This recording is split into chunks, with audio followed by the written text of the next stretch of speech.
Alright, so 136, step 1. The last thing we were doing here was looking at the effect controls. We had just inserted a pinwheel transition between scenic 1 and 3. And then we were looking at the effect controls that are available to it.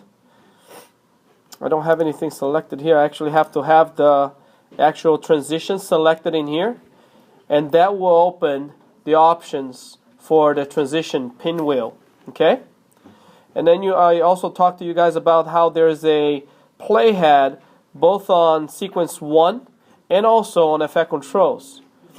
And if you drag either one of them, they're both going to move. Okay, so we added that in. And the effect controls panel is a great place to customize and control and give you total control over your transitions.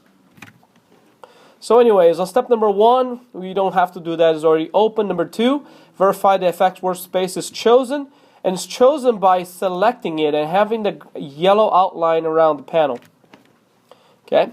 Number 3, click the pinwheel transition between dash scenes 1 and 3 so that you can see what happens in here. So you go here, you make sure this is actually darkened like mine is, selected, as opposed to deselected like the cross section here, transition, cross dissolve between scenes 3 and 5. Click the show actual sources checkbox to see what actually shows. On figure 42 here, you have a picture of what it looks like. So let me see mine here. Well, I have to drop this down, show actual sources, and click. What that does, it shows you the thumbnail preview of the actual sources being used. Scene 1 and scene 3. Okay? And then finally click the alignment list arrow and then click start at cut. Alignment list arrow, start at cut. Alignment list arrow is over here on the top, and check and select start at cut. Boom.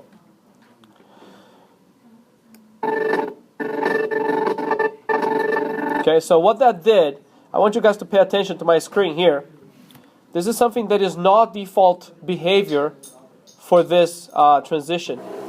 The pinwheel transition, when you first put in any transition that you put in, it goes in between the two frames. Okay?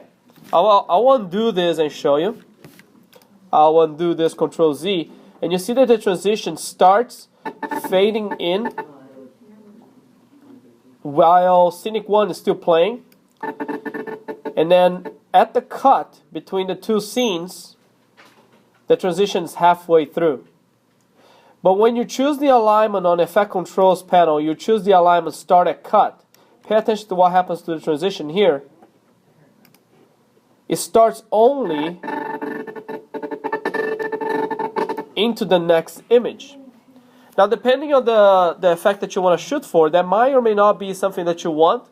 It doesn't necessarily work well with different transitions. So on the pinwheel it works because the image that you're revealing is already there and you're just phasing, cutting out from the image that was previously existing.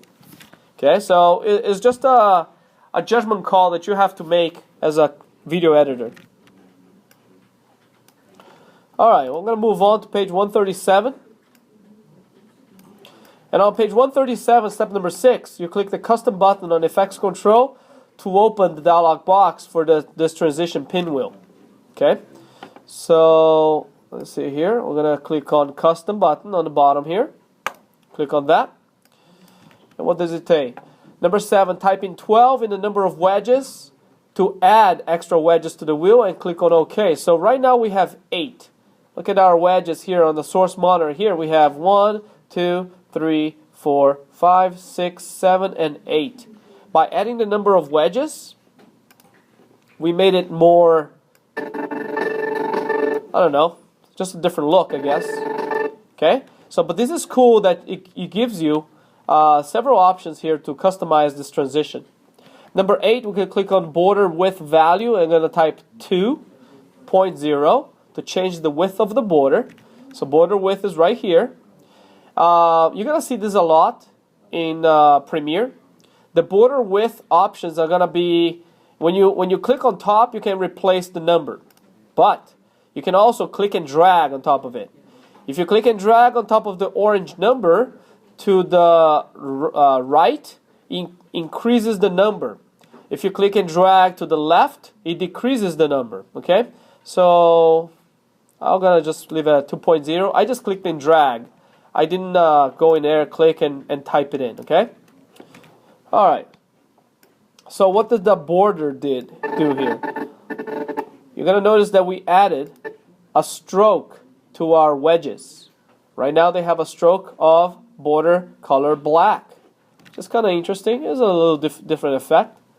On step number 9, we're gonna click on the color box on the border color, and we're gonna pick the light blue color and then click on OK. So on my border color, I'm gonna click on this.